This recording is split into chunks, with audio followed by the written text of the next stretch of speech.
Hi, everyone. My name is Roni Firone, and this is The Bigger Picture, where we sit down with experts to hear about their journeys, their insights, and the big ideas that drive them. Stay tuned for today's episode.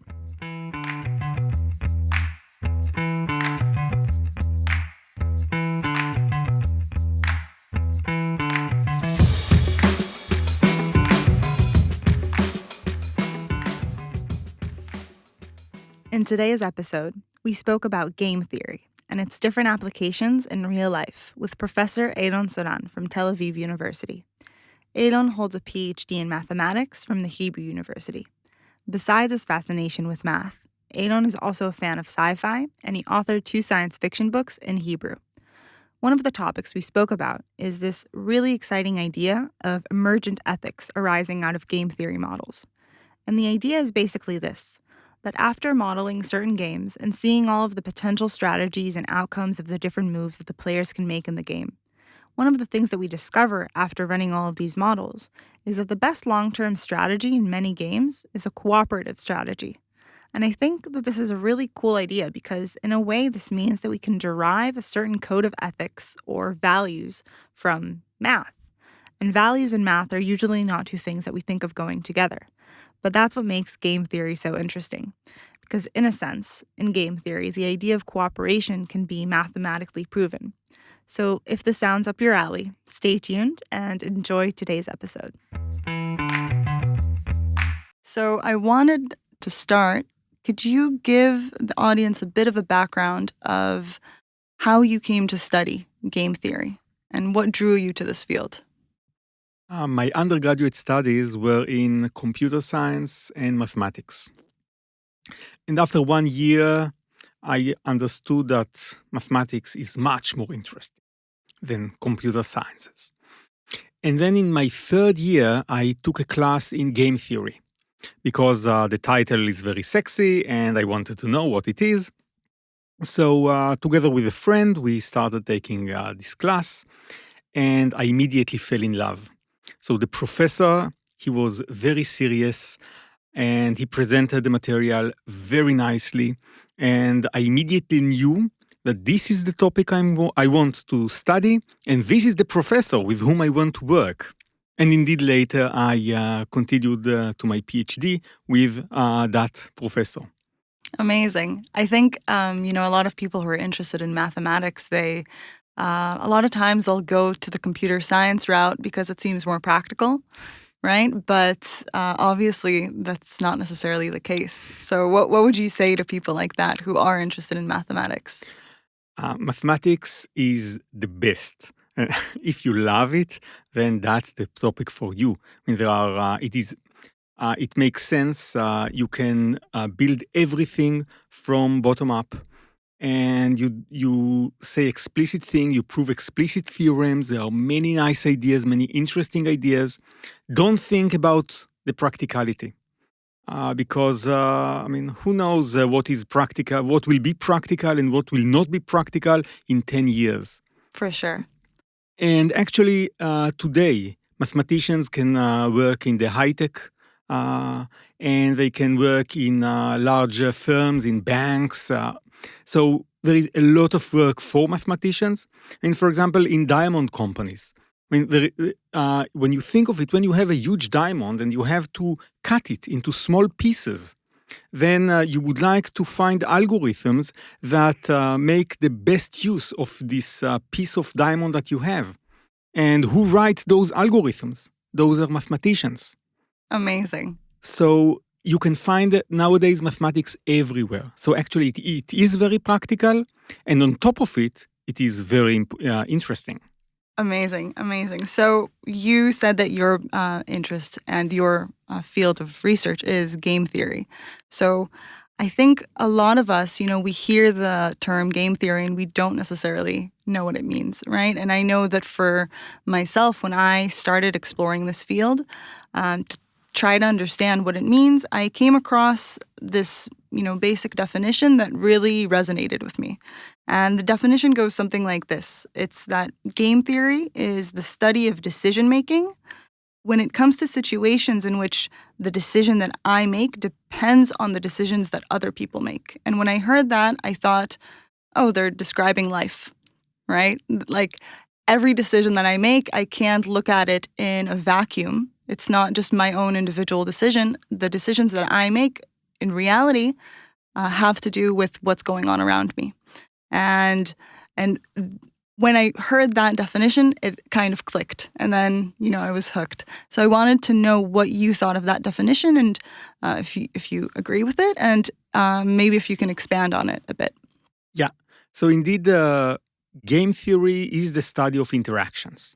And interactions can be any interactions among people, humans, among firms, among countries, among animals. So among decision makers. So whenever there are entities that can make decisions, we have a game. And you are absolutely correct. Almost all interactions we see around us are games, and therefore game theory is so important. I guess the only interactions that are not games are computer games that we play again with the computer and without other people.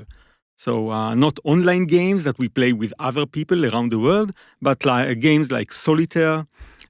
Those are not games because you play them against yourself. And so... Right, we should have another word for those. Yeah. So yes, we mathematicians do have another word for those. But, okay, what is it? Those are decision problems. Okay. But not games. I see. And to have a game, you must have several decision makers, several participants. And each participant can make a choice, has to choose between several behaviors, several actions, several strategies. And each one has his own preferences, has his own goals. So if we think about a market, an old-type market, the city market, where we have sellers and buyers, and then me as a buyer, I would like to purchase enough tomatoes and enough cucumbers so that they are both not too expensive and that their quality is sufficiently high. And you as a seller would like to sell as much as you can for as high a price as you can. So we have our participants, we have their goals, and then each one has to make a choice. How many tomatoes and cucumbers will I buy and from whom? And you as a seller has to decide what is the posted price that you are going to post for each of your products. So indeed, what I will do depends on what you did before me. Okay, so you are the seller. You first post your prices, and then I decide from which seller I will buy and how many tomatoes, how many cucumbers. Okay, and now maybe you react to what I do. Because if you see that nobody buys from you, then you will adapt your behavior, you will lower the prices. So those are games that are played sequentially. Okay, they are not one shot. It's not that we come, play, and leave, but we remain in the market for some time, and we have the opportunity to revise our behavior. Right, and most interactions in the real world are more sequential than these one-shot games. Indeed. There are one-shot games, there are sequential games, repeated games. Indeed, most interactions are repeated. Some of them are one-shot. Because if you think about an auction, an auction, this is a game between the bidders, and the bidders have to bid some amount for let's say, the Van Gogh painting that is being sold, and then after the auction, we leave the auction room, and that's it. The interaction is over. So this is a one-shot interaction. In that case, what I decide does not depend on what you decide, because we move simultaneously. So when I decide what to do, I do not know what you will decide to do. Okay. For example, if you think about an arm race between two countries. So when do we meet? When do we actually know what happens and how much each one of us invested in our arms? Well, when there is war. How many wars are there? Okay? Right. There are not. So this is not a repeated game because we invest along several years, but I do not know what you do and you do not know what I do. So I will invest in my weapons an amount that corresponds to what I think that you will invest, because I would like to be ahead of you. And similarly, you would like to be ahead of me. So our choices depend on what we believe the other player will do, knowing that what he or she will do depends on her or his estimate on what we will do. Right. And here comes into play this idea of information and what information that we have. Indeed. Yeah. So to make better choices, you need better information. And indeed, game theory tells us that the better information you have, the better decisions you will make. Okay. So there are all of these different models that help us understand what happens when we have incomplete information, right? Do you have an example for us so we can kind of get a better feel for it? Yeah, so situations with incomplete information. So think, for example, about auctions for natural resources. So there is some oil field or a diamond mine or any other natural resource that is being auctioned by the government. And so there are bidders who are huge firms that exploit those natural resources, and they need to bid to get the license to use those, the oil field or the diamond mine or whatever. And then the question is, how much am I going to bid? Now, I do not know what is the worth of the resource in this mine. And so I use experts, geologists, who will do their tests and tell me how much they estimate this license to be worth. And then, so the better geologist I have, which has more accurate information, which can extract better information about the mine, the oil field, then the better bid I can make, so that I don't overpay for that license. Okay, and in this situation comes into play another situation where it's called the winner's curse. Yes, indeed, the winner's curse. So that this is a phenomenon that was found in auctions for natural resources in Africa in the 50s, 60s, where they found out that consistently winners overbid for the licenses. And therefore they lost, okay, because they paid too much for the licenses that they won. And they couldn't figure out why this happens. Okay, because why consistently do our geologists not estimate correctly the worth of the field of the license? And then it was understood that the reason is optimism or over-optimism. Because suppose that there are 10 bidders for some license. And so who will win?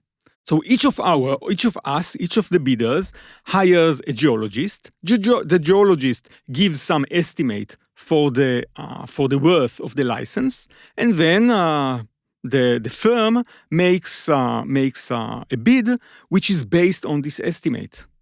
Who will win the auction? The winner will be that firm who is the most optimist. Okay. Finally, we have an example for when optimism doesn't serve us. Something we could use against all the optimists out there. Yes, or actually, it serves us, but we should take into account the fact that okay, so we are the most optimistic, but usually the truth is not as optimistic as ourselves, but the truth is somewhere in the middle. There will be some of our geologists who will be more optimistic, some who will be less optimistic. but the winner will be the most optimist one, Right.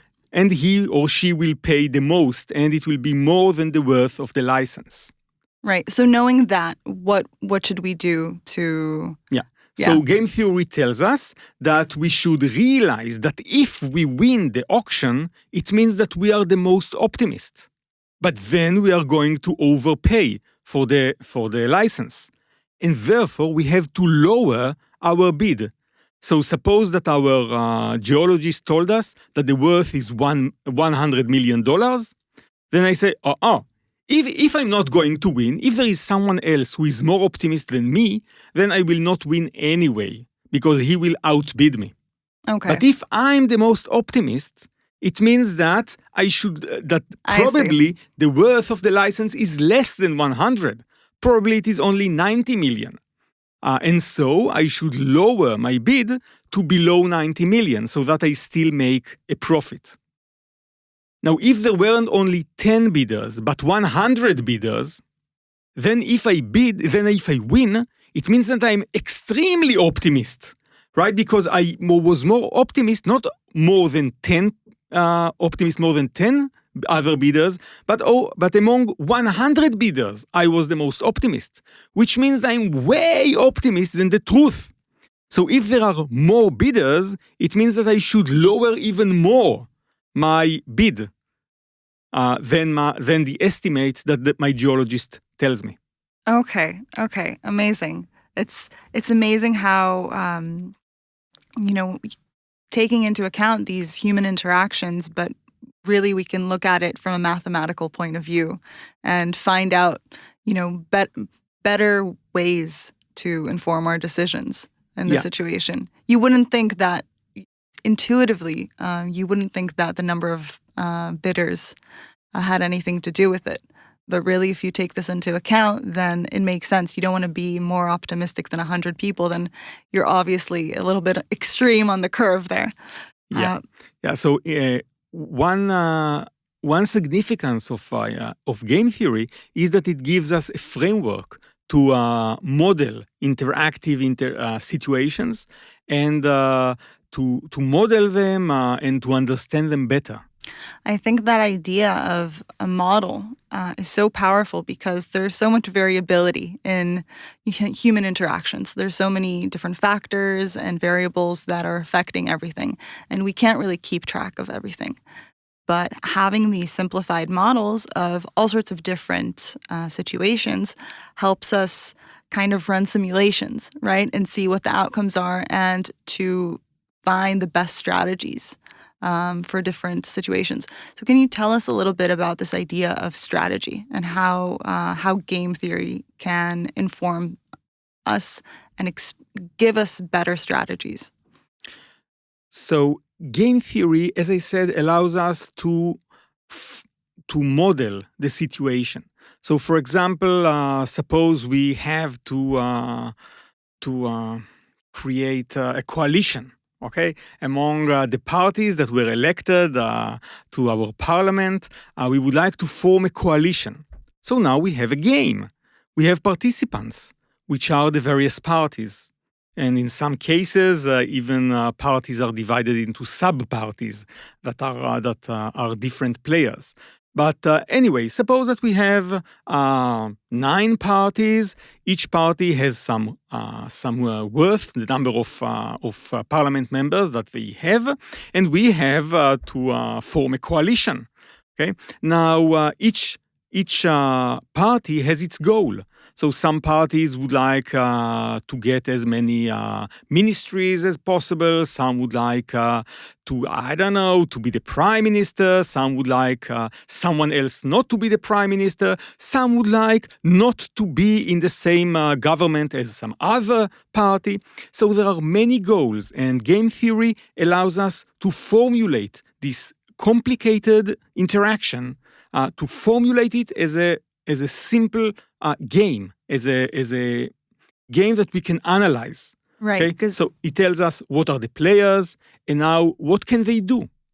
Okay, so I can join the coalition. I cannot join the coalition. Maybe if I would like to form a coalition, okay, I was asked by the president of Israel to form a coalition. What I can suggest, what I can propose to each of the parties, so that he or she joins me, and so it allows us to formulate the situation in a formal way.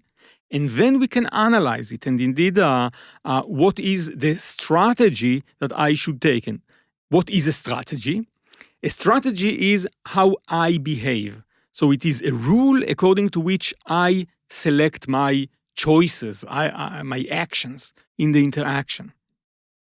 So in this game of coalition formation, it can be I would like to go to party A and offer them one thing, and then to go later to party B and offer and make another offer.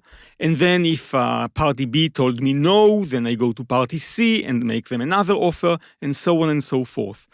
So it is a rule that tells me how I should behave, what I should do in the future in this interaction. Right. And our strategies can also be very much influenced by the strategies of others, right? There's this idea, maybe actually would be better to talk about the prisoner's dilemma in this case, to kind of give an idea of basic, tit for tat kind of strategies. And because there's this idea of, in a single shot game, for instance, it might seem more profitable to screw the other guy over, right? But in reality, we have most of the games that we have are these repeated games. And it's better in the long run to cooperate. Even, in the short term, screwing someone over might give you more benefit. But at the end of the day, in the next game, no one's going to want to play with you. Or they're going to know that you're not trustworthy. So can we talk a little bit about this idea of cooperation that emerges from game theory? Yeah. So let's talk about the prisoner's dilemma, and let's present it in a very simple way. So suppose that you and me, we are playing the game. And what is the game? So we have an envelope, and we have to write on a piece of paper. I have to write, and you have to write, whether I give you $3,000 or whether I take for me $1,000. Okay? So I write one of the two choices. Give you, Ronnie, $3,000 or give Eilon $1,000. This is what I write. You have to write the analog choice. So you have to write whether give me, Ronnie, $1,000 or give Eilon $3,000. So each one of us has to decide whether to give a lot to the other or whether to take less for himself or herself. Okay. So in this situation, if we both choose to give a lot to the other person, then we both gain more. Yes. Okay. But and we do the choices simultaneously. So when I write my choice, I do not know what you will write. And when you write your choice, you do not know what I write. So whatever you write, I'm better off taking the $1,000 for myself. Right. Because if you decide to give me 3,000, then hey, I have 4,000 instead of 3. And if you decide to take the 1,000 for yourself, then at least I get 1,000 and not 0. So whatever you write, I'm better off taking the 1,000 for me. And similarly, you, whatever I do, you are better off taking the 1,000 for yourself. So maybe the natural behavior here would be that each one of us will take 1,000 for himself or herself. And actually, when my kid was young, I asked him, what will you do in this situation? And he told me, it's clear. I will take the 1,000 for myself. Okay. Because this is indeed the natural choice. If we're looking at one game, right? Yes. And indeed, even though if each one of us gives the 3,000 for the other, then we are better off. But it is not sustainable because each one of us is better off taking the 1,000 for himself and whatever the other guy or lady gives him.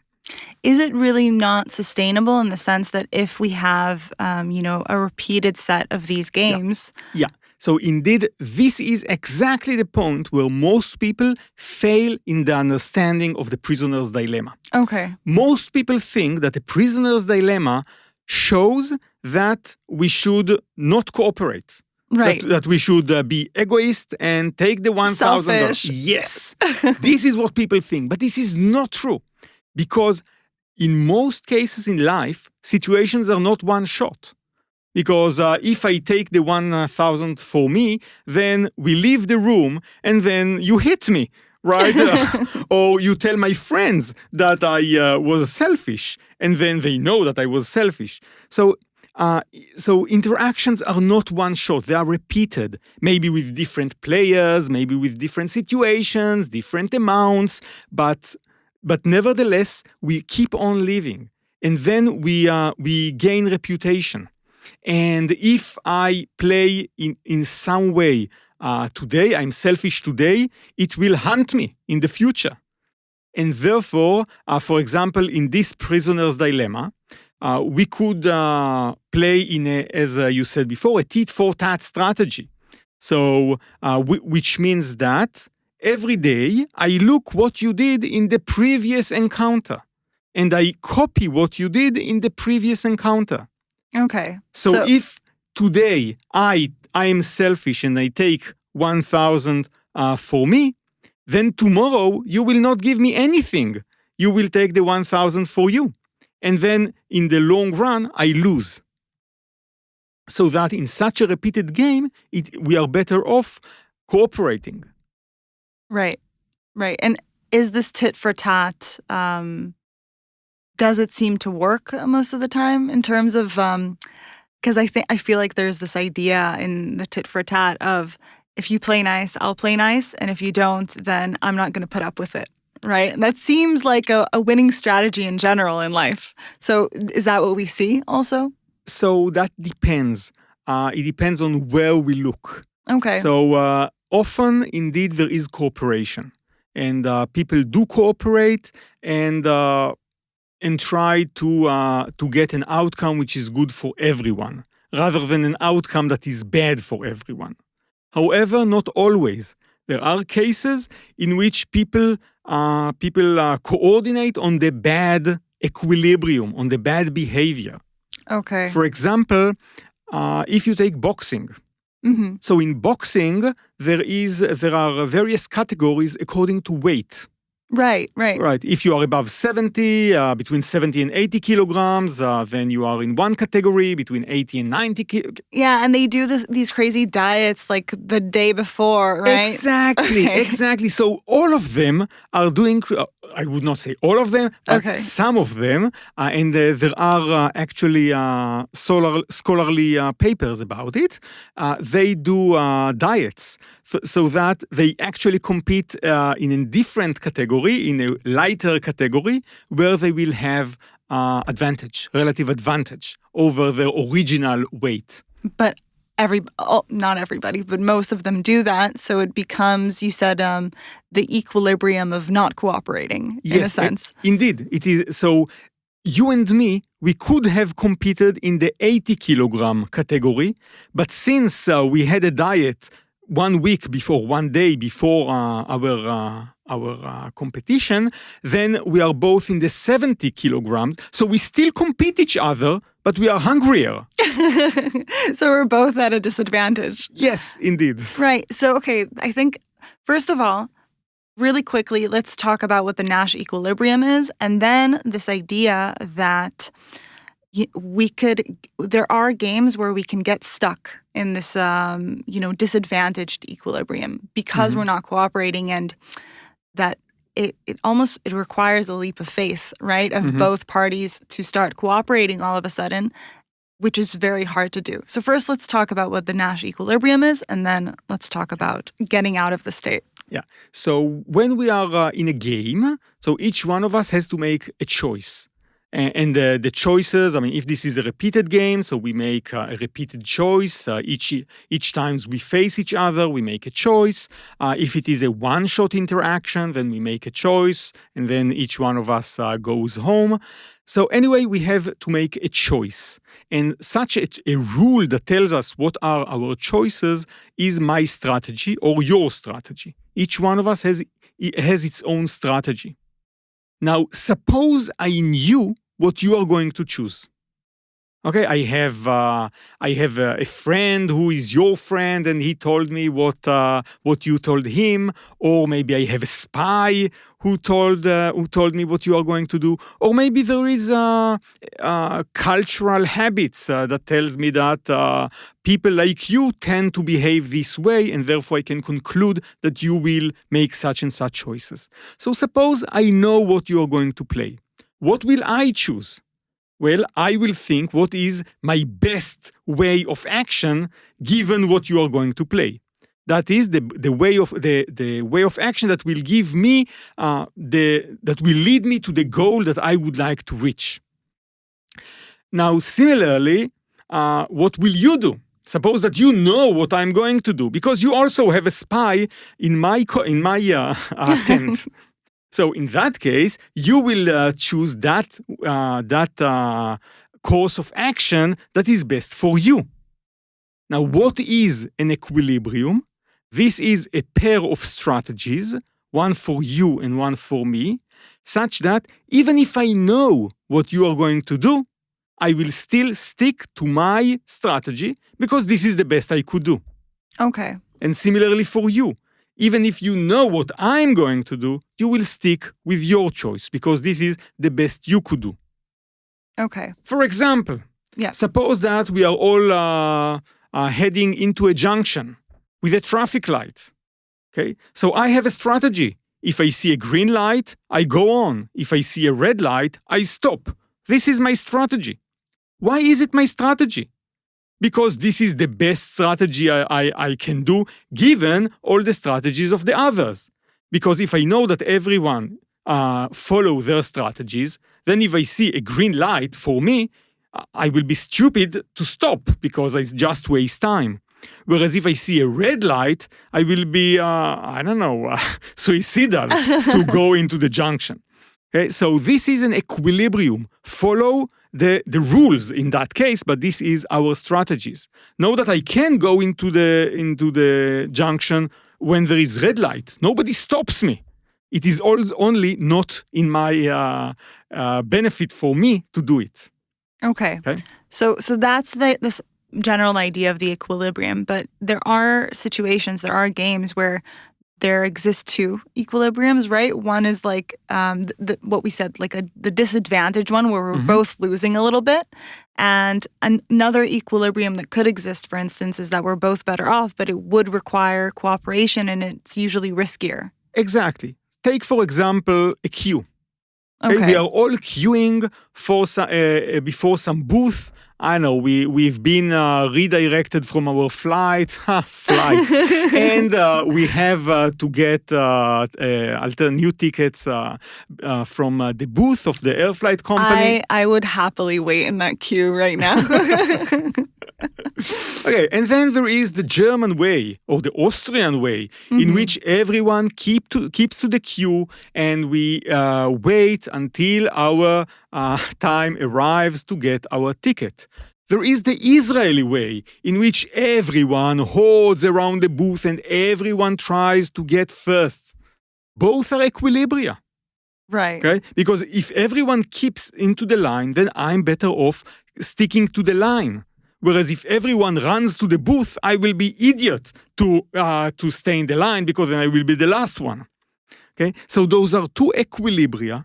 One is good, one is bad, but and those are two behaviors, and sometimes we see those behaviors and sometimes the others. Okay, so now I think enters a really interesting, predicament of how do we jump from the bad equilibria to the good equilibria? Like, is there anything in game theory that kind of helps us make that leap from the bad to the good?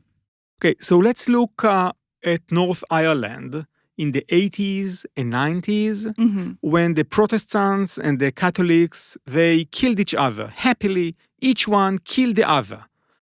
That was an equilibrium. If the Protestants kill me, well, I'm better off killing them, and vice versa. And look at the situation now. When they live, I do not know whether happily or not, but they live peacefully together, and it is an equilibrium as well. Nobody kills the other. Okay? What did it take to move from one equilibrium to the other? Indeed, a lot of trust, or maybe intervention by outside powers. But indeed, it is difficult to move from one equilibrium to another, because you need a lot of force to move or to change the behavior of all the players in the game. And the more players, the more difficult it is to change their behavior. Right. I mean, I've been calling it this leap of faith, right? Or, as you said, this force. You do need a big push from the bad equilibria to the good equilibria, because it requires so much trust.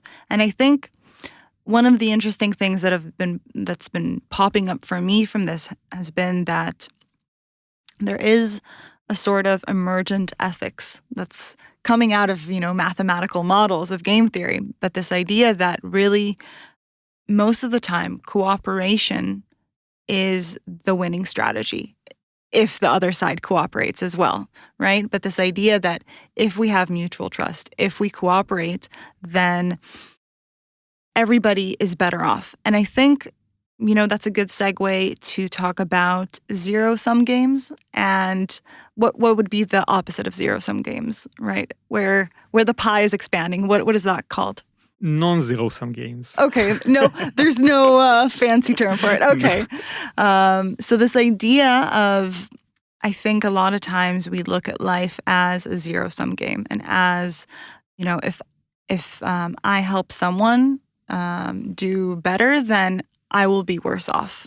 And when you look at life this way, it would make sense to, keep all the cards to yourself, so to speak.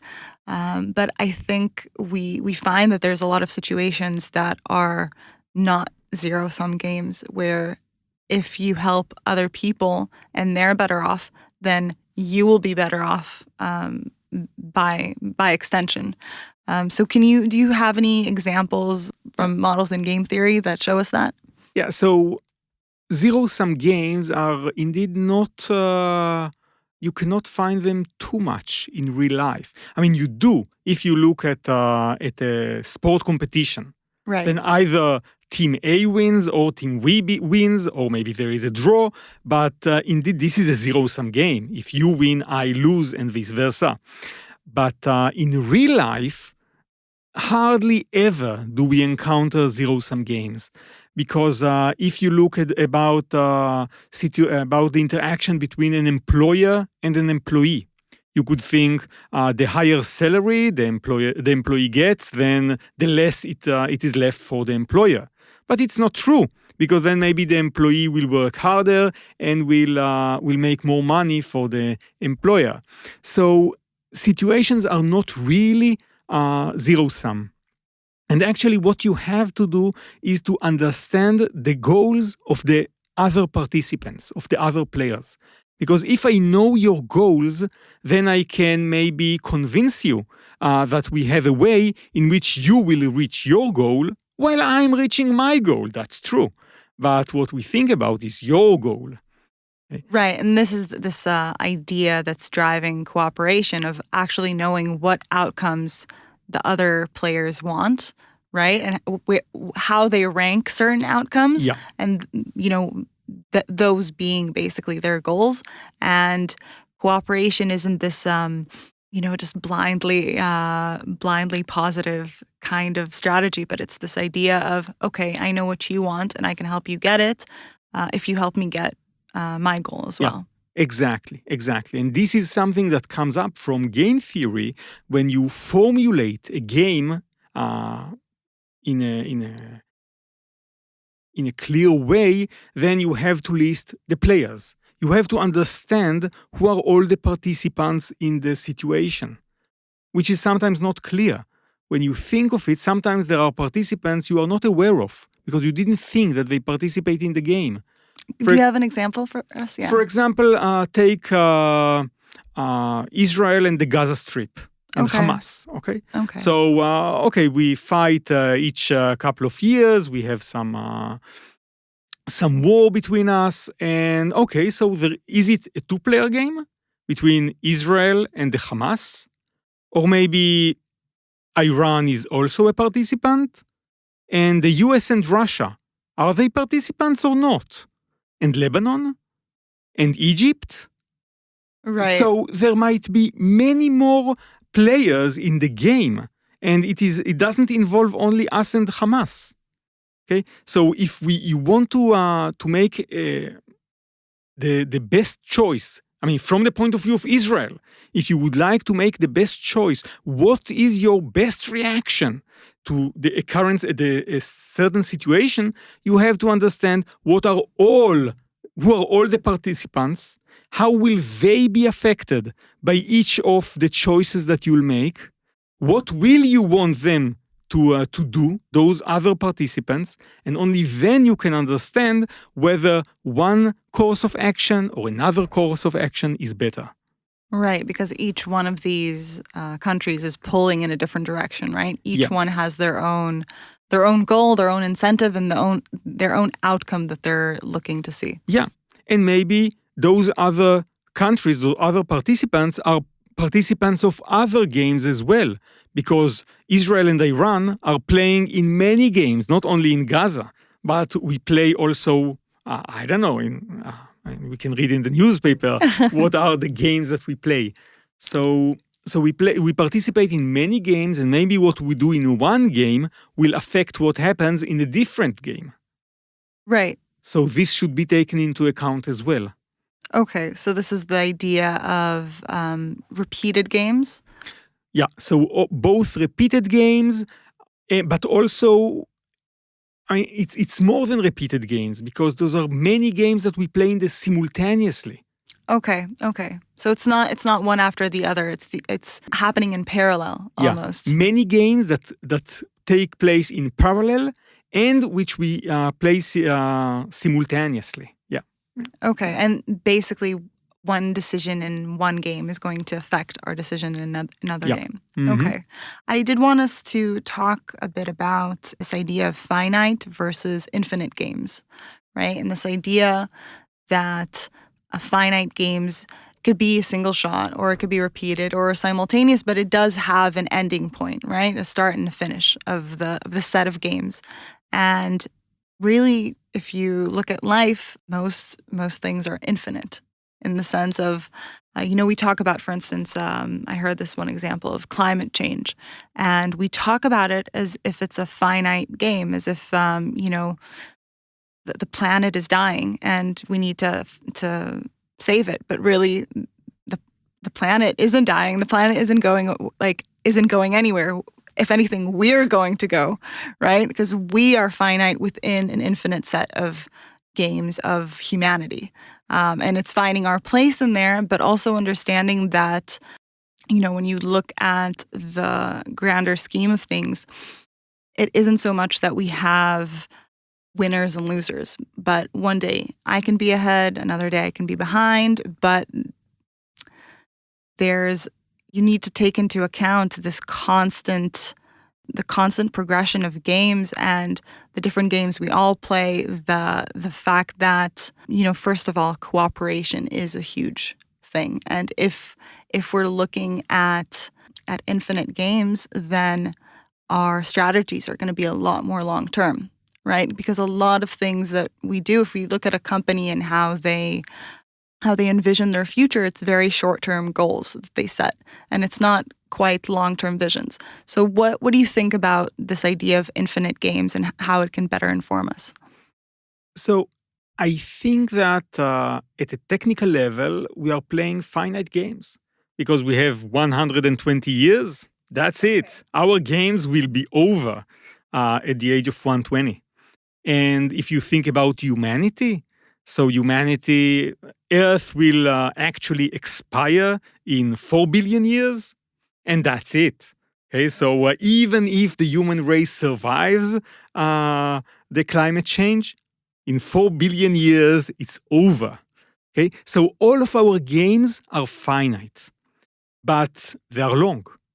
Hopefully, they are long. Okay, we have until 120 years, so we still have quite a few years to play the game. And similarly for the human race. And if we take firms, then firms do not plan to be bankrupt next year, but they have a lot of time. So we are facing long games. Okay. And actually, we do not know the length of those games, because whether I will be given 121 or 122 years, I don't know. Okay, so we don't know the length of the game, but we know it. We hope it is long, or at least on expectation, it is long. But still finite, is what you're saying. Finite, yes. But then it is simpler to model such a long game as an infinite game. Okay, even though it is not an infinite game, but we treat it as an infinite game because it simplifies the analysis. Right, and when we deal with long games, then even when you talk about, the 4 billion years that the Earth is going to exist, yes, it's finite, but from our point of view, it seems like infinity. Exactly. The point is, what is the important thing about an infinite repeated game?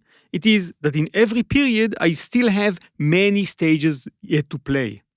And in our game of life, also, every day, I don't think that I hope that the game will not be over in the next week. And therefore, I know that I still have enough stages to play.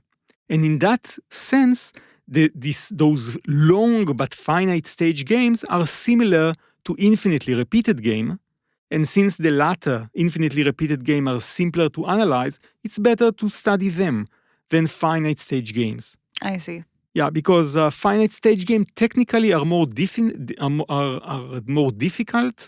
because you have to think what is the length of the game, what is the probability that I will have this number of years or that number of years, and it's just adds complication to the analysis, and it doesn't benefit us. I see. So with infinite games, you could just plug in infinity and you're and good we are for done that. with it without harming the analysis. I see. Yeah. Now, if you think about firms, they set short-term goals, some of them. The reason is discounting. Because the question is, how do you evaluate the outcome? So we play a repeated game. So in every period, every day, we have some outcome. Okay, today I work in this firm, and then this is my salary. Tomorrow I change my job, and then I have a different salary. So I get an income, I get an outcome from the game in each period. How do I evaluate this infinite or very long stream of payoffs, of outcomes? So what economists usually do, they say we have a discount factor.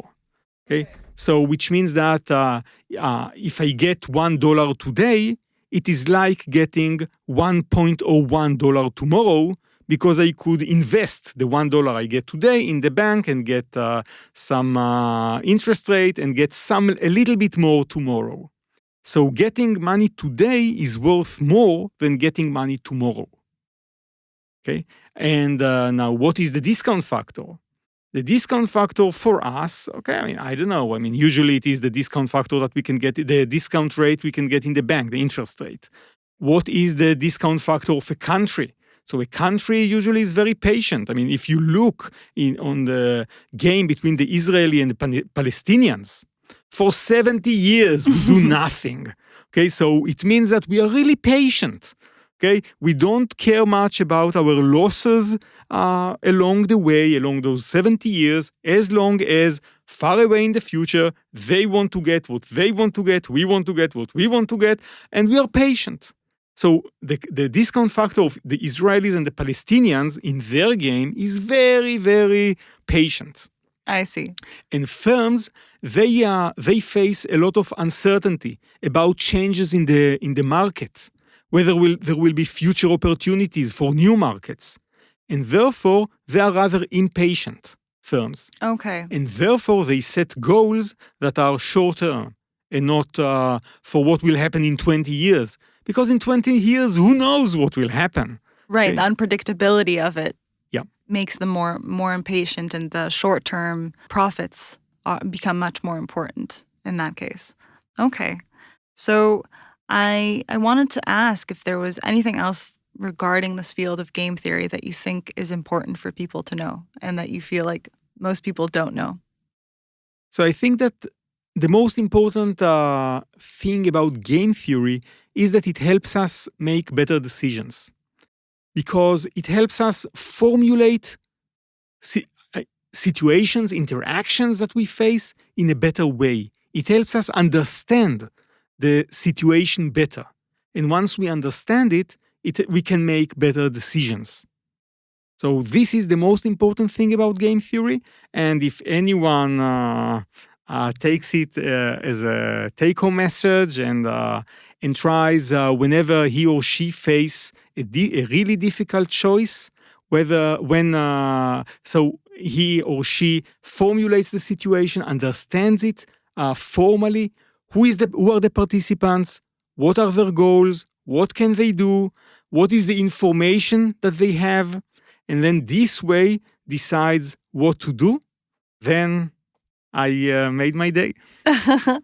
Absolutely. I think it's a beautiful way to look at human interactions, and it, first of all, brings some order into the complexity that we have, in human interactions, and helps us really better analyze the different goals that everybody has, and helps us find a strategy that will work for everyone, really. And I think it's amazing how from mathematical models, you can really, first of all, model human interactions. And this idea of, on the one hand, a lot of people might think that mathematics can be overly rational. And from that rationality, maybe we get a little bit of, the selfishness, as you said. Like if in the one-shot prisoner's dilemma, it's better to defect, then maybe that's what we get from math. But really, when we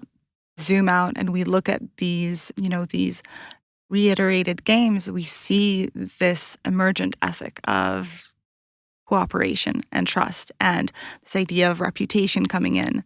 And I think it's amazing how these mathematical models can really, inform our decisions and our values, which is not something that most people would expect, maybe. Okay, so thank you so much, Eilon, for coming to speak with us today. Thank you. It was fascinating. All right, I hope everyone enjoyed. For everyone out there listening, thank you for tuning in to The Bigger Picture. I hope you found this conversation interesting. You can find us on all podcasting platforms, wherever you get your podcasts. Make sure to hit subscribe to stay up to date with the latest episodes. My name is Roni Firon. This is The Bigger Picture, and thank you for listening. Until next time.